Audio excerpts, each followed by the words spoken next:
everybody, it's Tara Bryan, and you are listening to the Course Building Secrets podcast.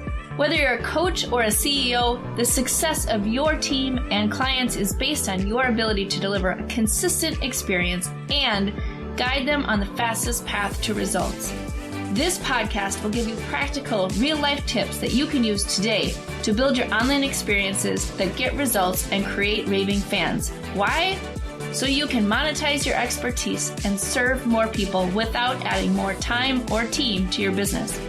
If you're looking to uncover your $1 million framework, package it, and use it to scale, you're in the right place. Let's dive in. Hey everybody, welcome to today's episode of the Course Building Secrets podcast. I am so happy to introduce you today to Business Coach Steve Feld, and he is going to give us some awesome tips around how to build your business, how to think about what you do. And so welcome, Steve. We're so happy to have you here today. Why don't you kick us off by telling us a little bit about your story, who you are, how you got to where you are today, and just kick us off. Great. Well, I'm Biz Coach Steve Feld, business marketing strategist. I actually have a podcast as well. I'm a professional speaker, author of 7 books, and I am a coffee enthusiast. Ooh, I like that. I even have my own brand of coffee. You do? That's super interesting. Okay, we're going to dive into how serious I am. We're going to dive into all of those things. Of course, I could talk about coffee all day long, so we'll save that. Because I am sure there's a story there that you're going to tell us in a little bit. So all right. So break down sort of your story in terms of how you got started, where you are today. You've said you've written 7 books. Like, how did that happen? Yeah, well, I've owned and operated 7 businesses. Well, still own the 7th, okay. 6 and 7. And I've also turned around 3 other companies and worked with hundreds and hundreds of business owners. And how it all started is this is going way back, just a few years, is I got hired to start up a new company with some people from other companies who knew me from the industry. And I said, you know what, I'm going to give it a shot. And they said, well, we're going to have you and this other guy create this whole department. It has to be from scratch. And I'm like, oh, that's totally my jam. I love that stuff. So I was employee number 5. 10 years later, over 5,000 employees. Oh, wow. That's cool. We actually ended up getting bought out by Warner Brothers. So we became a division of Warner Brothers. So I was traveling around with musical acts. And then one time I was like, there's got to be a better way to do things. And I started really putting my head to it because you have a long time to think. And I started working on process improvement, change management techniques, and was getting my MBA at the same time. So it was all coming together. And I put these practices into the business, and we started saving within 6 months $1 million. And they're like, wow, what else can you do? And then, what else you got for us? Well, the venues that we were playing at also heard about it and saw it. And they go, hey, wait a minute. You need to talk to the GM of the facility. We need to work on it for the building. So when I had a day off or a week off, I was actually doing consulting, process improvement, and change management. And finally, I got tired of traveling around the world. I know it sounds horrible, but it's work. And I just opened up my first company. I actually started writing business plans, which went into marketing plans, operational plans, then into coaching, because my clientele were all startup techies. So they didn't know how to speak business. And at the time, looking for venture capital money, they were only business people on those. So I had to teach them how to speak business. And well, we all know what happened to the tech bubble. In 2000, it popped, so did my business. So 3 days later, started my second business.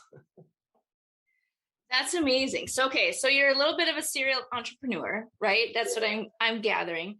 But the biggest thing is that you were in a role and found a need. So you went after trying to fix that need. So some part of you is naturally thinks about process and systems and how to maximize things, which is amazing. So often when people are getting started building a business or packaging their expertise, they sort of get stuck in maybe either what they were doing or, well, how do I turn this into a business? Can you help somebody who's maybe in that place right now where they're like, well, I'm really good at what I do, but can I turn that into a business? Like, what kind of tips do you have for somebody who's in that place? Maybe remember what it was like to make that transition. Well, it's funny because I teach a workshop called ABCs of Starting a Business, and I've done it for 6 years, 2 to 3 times a month. So what you're saying is I hear that all the time. Yeah. And people are so worried about their business card, their logo, a website, when they should be looking at, is my idea viable? Mm-hmm. Is there a market? Who is my target market? They don't even have that identified. Mm-hmm. What are their problems and how am I going to solve those problems? That's what they should be focusing on, not all that mucky muck, money burning stuff. Mm-hmm. Focus on your true business, because it's about sales. Yeah. At the beginning. Yeah. Yeah. Well, and it's really about finding your voice, right? Like, how do you even articulate what you want to do to help these people and be able to build it that way? So yeah, I 100% agree, because that's the biggest shift is that perception that you have to start with all the things. When you really just have to go out and solve that problem. Like, sounds like that's what you started to do. And then people recognized it and they came to you, and then it started to snowball from there. Yeah. I didn't have a business card. Right. People are going, you're like, here, let me just write my name on this Post-it note. I didn't have a website or any of that. And I said, okay, you do this, right? Yes. Are your problems? And I would say 3. And they always go like, how did you read my mind? Mm-hmm. I do X, Y, Z. I solve those problems. And it was like, they're like, do you have a contract? I didn't even have a contract. Right. Yeah. You're like, yes, I do. Let me go make one. Yeah. I was scrabbling it on a piece of paper, but because I focused on. But that's the thing. Yeah. I mean, you can get pretty far just by showing up and serving. And then when you want to grow and scale it, then that's when you put everything in place so people can find you, who you maybe don't know or don't have an association with, for sure. Yeah. Okay. So I want to dive in a little bit to, you said you've done workshops, you've said you've created books, and you've obviously been doing coaching and consulting. So did you at one point have sort of that one-on-one model, and then you transformed to coaching maybe groups or more people, or moving what you were doing from, in person to online? Talk to me a little bit about that and what that transition looked like for you. Yeah, one of my businesses was pure consulting, doing change management, process improvement. And I woke up one day going, I have 2 clients and I can't breathe. I'm working 60 hours a week. Mm-hmm. And then it was like, okay, think. I can't scale. I didn't build a scalable business. Mm-hmm. And that's got to end. So I shut that down, because that was and I opened up a whole different model. I started doing one-on-one, and then I was speaking on stage one day, and 31 people wanted to hire me as a one-on-one coach. And I'm like, yeah, let's do the math of how that would work. Let's do the math. Yeah. You can't do it, folks. Good luck. Maybe if you're doing 15-minute segments, but then I started realizing I got to change, and I got to shift in some models. So I brought in group coaching. So I have some automated stuff as well as live. I still do one-on-one mastermind groups. And I also even have an automated program. So for startups, do-it-yourselfers, I got something for them as well. And I also have coaches underneath me. So now the scaling is great. I have programs that are all online. So someone could sign up and go through a all online program on their time. And it was just, you got to focus on one thing at a time. If you try to do it all at once, you're going to just. Yeah, your mind just explodes. Oh, yeah. And then instead of helping your clients, you're just sitting in your office going, oh, yeah. What do I do? You're not helping anyone, including yourself. You're actually hurting everyone. Yeah. So if you just focus on, like, if you start off one-on-one and then slowly transition into like groups, slowly transition to online courses, slowly transition to writing that book. And everyone goes, well, everyone has a book in them. Folks, I'm telling you, you can knock out a book in 30 days. Mm-hmm. You really can. And it will not take you that long. So get it out there, become that expert in your field. And a book is a great way to do it. And it's a great lead gen magnet, folks. Yeah, for sure. Well, and I think that first of all, you're totally right. Like, start with one thing. Don't try and do all the things. You're going to get overwhelmed, then you're going to do nothing because you're so overwhelmed with everything. And don't you think that as long as you don't recreate the wheel every single time, you start to gain momentum when you start packaging things and you're like, okay, I have this, now I can focus on this. And you go through and it starts to snowball just naturally because you're fulfilling those needs of the people that you're working with. One thing that I always get, people really struggle when they're moving from helping people one-on-one to moving to a group. How did you position that for your people? Because so often it's like, well, I can't move into a group because they only want me one-on-one. Like, that's what they're paying for. So, and I obviously have an answer to that, but I'd love to hear from you. Like, how do you position that to make it even a better experience? Yeah, there are some people who, one-on-one is the only way they're going to go. Great. Keep that capped.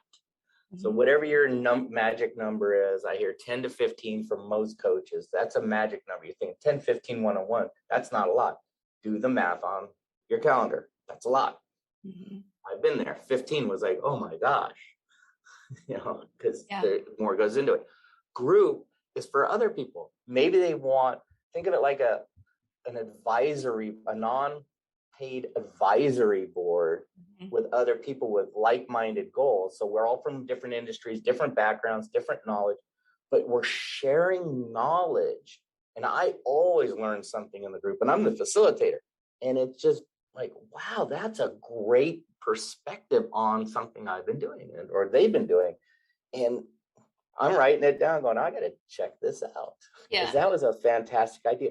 So the group's going to generate more ideas, more resources, you're networking. And then I always throw an accountability piece in group coaching, which everyone in there goes, that's like they call it the magic 3 minutes. Because your 3 minutes are, here was my goals last week. Here's what I did. If you didn't do them, you got to say why and how you're fixing it. And here's my goals for next week. 3 minutes tops. And no one goes 3 minutes. Right. And they said that's powerful. By saying it out loud, it changes the person. Saying it out loud and then saying it around other people, like your advisory panel, that makes a huge difference because other people are going to hold you accountable and they're going to say, like, you didn't do, like, you've done nothing. I've been in I call it a hardcore accountability group, and it's 6 of us. It's fast and furious. And if you said, well, I didn't get to this, but they wait till you're done talking. But if I'm going to have to move this to next week. If you don't say why I got COVID, okay, everyone will give you the pass. But I got busy. Everyone will jump on you all day because that is a lame excuse. Yeah, I love that. So one-on-one and group, tell me about kind of your online programs and how do you keep people engaged? How do you keep people interested and kind of finishing what you're doing and then ultimately ascending to your other offers that you have?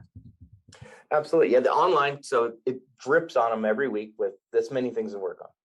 Nothing crazy. And it just one piece in their business. So they're always learning and engaged. And it's short, less than 10-minute videos, sometimes with a worksheet. If they spend about 2 hours total watching it and engaging and implementing it, their business will usually double to triple in 6 months. And I've had success stories. I got one person who's been in the online automated program for 3 years. So they came to me doing $10,000 a year. Now they're doing over $400,000 a year. And I keep saying, when are you going to go to one-on-one? And they're like, this keeps, it's part of my habit. It's my ritual. It's become so ingrained. And so she sees the same material every year, but she goes, I'm in a different business than I was a year ago. Yeah. So that's a different scenario altogether. Yeah. So I love that because that's a perspective that we don't usually think about is that. So not only is she able to take it on demand on her schedule when she wants it, like maybe she does it in her morning routine or, sometime during her day, she can plan it and it's something she can access anytime. But I love that you just said that like, it's something that somebody can layer as they continue to grow in their business, that it's not just a one and done. It's not just I'm only getting, this small amount of value, I need to go to the next level, that sometimes it's something that just becomes part of something that they're using to run their business. That's it. I mean, we also have an ad library in it. We have resources, other training. So it's just not like the weekly one email. They can go into our e-learning academy and download like email copy and just make their changes. Well, that's going to save them, oh my God, how many hours and hours? I did a whole drip campaign by going into my own e-learning academy, hold 7 emails because they're crafted by good copywriters with the right language. And I put them in a sequence, and I realized it was 45 minutes to build a whole drip with better copy than I could write. If I did it by myself, that'd take 2-3 weeks, easy. Right. I love that, because I do that too. I'm like, oh, I have a template for this that I built for other people. I could just actually use that for my own stuff. I love that, because a lot of times we don't think about that, right? We don't. We're like, well, we have our own resources that we could be using. And I'm like, oh, I should go out and find somebody's email copy. And then I'm like, wait, I have all these templates that I've created for people. That's awesome. So tell me about your academy. Is it, what tool do you use to launch it? I just call it e-learning academy. Where does it live? Are you using a specific tool? No, I mean, I just log in. So it's all web-based. So if you have internet access, you can go in there and everything is downloadable. I try to make it as easy as possible. And we always are updating the material as well. I mean, I just went through it with one of my coaches and I said, have you ever done sales training? They're like, no, I need help. And I showed them in the e-learning academy. It's like, look, watch these videos. And he goes, why is this person's name so familiar? And it's like, well, if you look in why don't you Google him? And he Googled him and he comes back. He's listed as the number 3 sales trainer in the US. Yeah, that's where you're getting your training from. Right. That's awesome. Okay, so I'm curious, because this is something that I hear a lot. So typically in our space, people call the sort of automated courses or even hybrid courses online courses. And you are using the term e-learning, which is what we use in the industry to describe more interactive training. So tell me, like, how do you land on e-learning? Like, what is the difference that you see between e-learning and online courses? Yeah, online course, it kind of gets fed to you. Here it is. It's kind of coming down the mountaintop. Whereas an e-learning course, it's like, okay, great. I just watched that video that just was fed to me. But now that was a good appetizer. I want more. Now you can go into the e-learning academy. It has categories. So if you were looking at leads, conversions, pricing, strategy, it has sections. And I always say, you're like going down the rabbit hole because you're going to find what you're looking for eventually. So even like one thing was like someone goes, hey, I need to get a market dominating position. Great. What industry are you in? Let's go in the e-learning academy because I have hundreds of industries segmented out. Let's go to that industry. And then we'll go down the rabbit hole. Now, look, we have a whole page of market dominating positions. Find one, create your own, download, whatever. Mm-hmm. So now we're getting that educational side to it as well. Mm-hmm. And I've had people create their whole ad copy because we have an ad library in there. And then someone showed me their ad. And I'm like, that looks really familiar. And they're like, what do you mean? I downloaded it. I gave it to my graphic designer and put my stuff on it. Yeah, perfect. Awesome. Very cool. All right. So one thing I ask all of my guests is, what's one tool, resource, book, whatever, that you recommend that's helped you along your journey? Oh, wow. I'm always reading books. There's a lot of books that have definitely changed the path of my course. But at the beginning, definitely, I always recommend anyone starting off, you must read E-Myth. Mm-hmm. Read E-Myth and E-Myth Revised. That's a must. It's an easy read. That's going to get your head. Are you an entrepreneur? Mm-hmm. You really have to understand that. And then as you start looking at people, I always say, get on the bus. There's that book. It's like, do you have the right people on your bus? And when I read that, I actually went back and I'm going to say cleansed my personnel. Right. And got the right people on the bus. Right. My business took off right after that. Just that move, which was hard. And then good Good to Great. That's a must as well. Change or Die. I was running someone else's business at the time. They said, read this book. I read it at a convention. I read it 3 times. By the time I came back, I went to the board. Hey, we're going to make these things to change or die. And they said, whatever you want to do. And I told them, and their jaws were on the ground. They're like, go ahead. I went, and we had 720 employees. I went and laid off over 150 employees, redesigned all the departments, all within 30 days. The business took off the 30 days after that. Wow, that's and amazing. The board was like, that was like change or die. Right. Okay, well, that sounds like a good one. So just out of curiosity, when you had to sort of shift your team, what was the one thing that was holding you back in terms of growth with your prior team? I just didn't have the right people in the right positions, and me wasn't being the right leader. And that's where I ended up getting help, getting a coach. And they're like, well, do you have the right people in place? And I started looking at it and like, yeah, I hired this person to do this, but they're not. And it's like, well, that's your fault because you hired that person. So you're the problem, not them. Right. So it's like, well, we can try to correct them, see if this is the position. And we did all those things to keep them because I'm not that ruthless. But it was like, I had to learn more about leadership style, communication, delegation, which kills most of the businesses. Stop micromanaging people. And once that happened, then that's when it's like moving forward, I hired the right people by having a better a better onboarding process, a better hiring process, tighter. And next thing you know, only the best of the best they were banging on the door to work for me. Instead of me like, oh, I need a warm body to fill this position. It was never that after that. Right. That's so smart. I think when you first get started, you're doing all the things and washing the dishes, right? Like you're doing all the things, and then you hire people and you're still doing all the things, but you're having them help you. And then at some point of growth, you have to pivot and realize that you have to step into a leadership role and not a doer role anymore.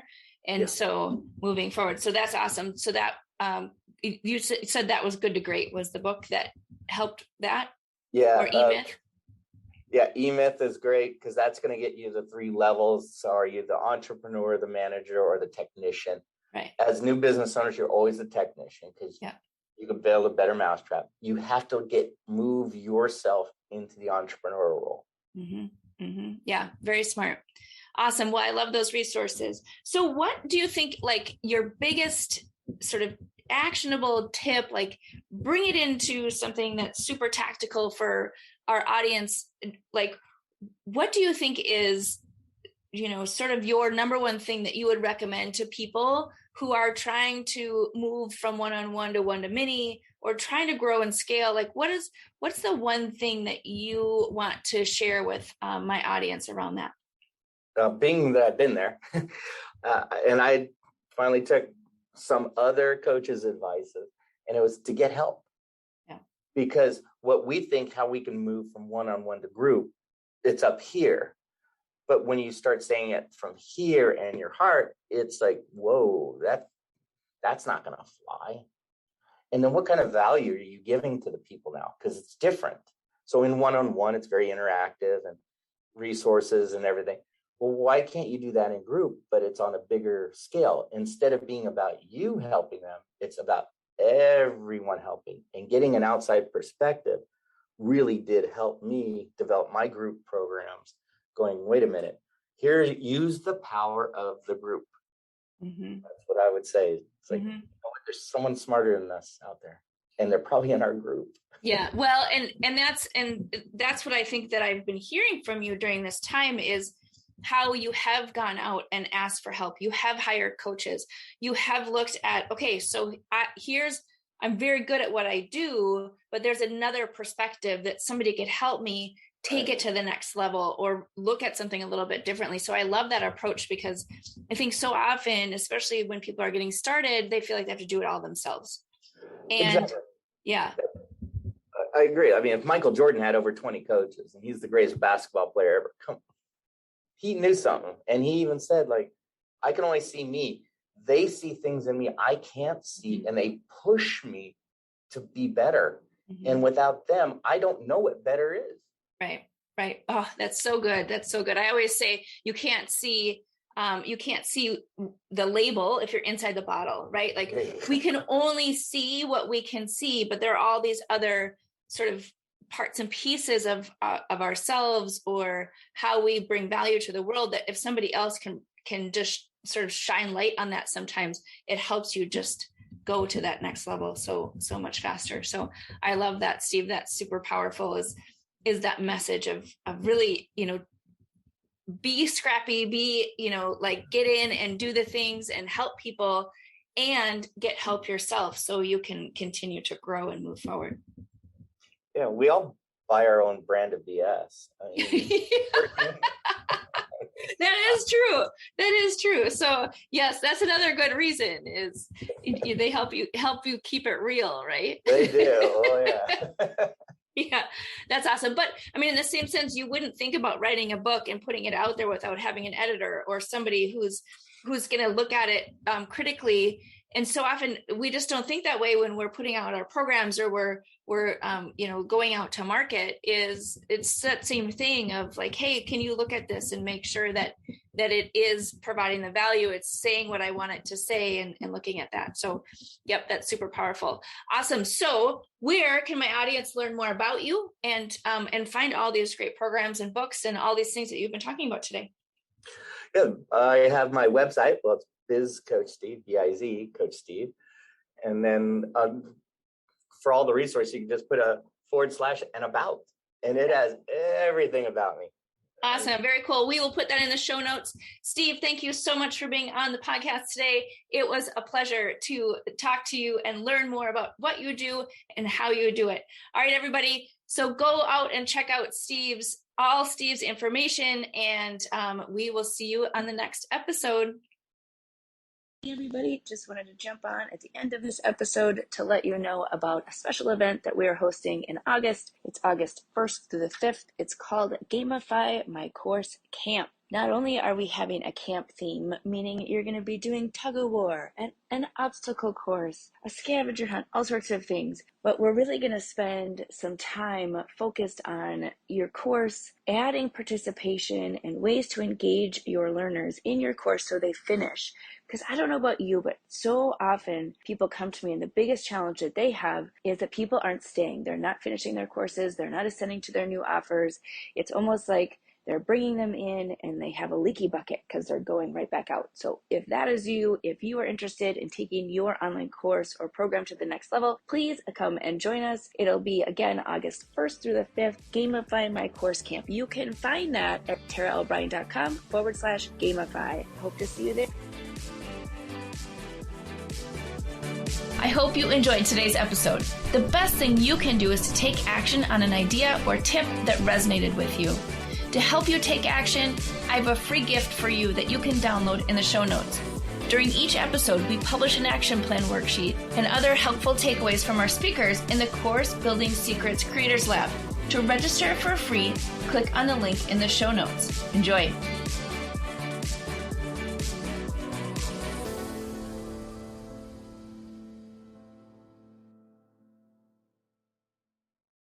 Hey everybody, are you a business owner ready to streamline and scale your business? Imagine solving the biggest business challenges with clarity, a strategy, and a clear plan. Hey, I'm Tara Bryan, and I want to invite you to take the first step towards transforming your business with a free 30-minute discovery call. This call is an opportunity to discuss your goals, identify key challenges, and learn how my mentorship program can help you achieve the success you're aiming for. In just a half hour, we'll explore how you can scale your business by enhancing your authority strategy, engagement strategy, and retention strategy. You'll get personalized advice and a clear path forward. Ready to take the first step? Click on the link below that's in the show notes to book your free discovery call now. I hope to talk to you soon.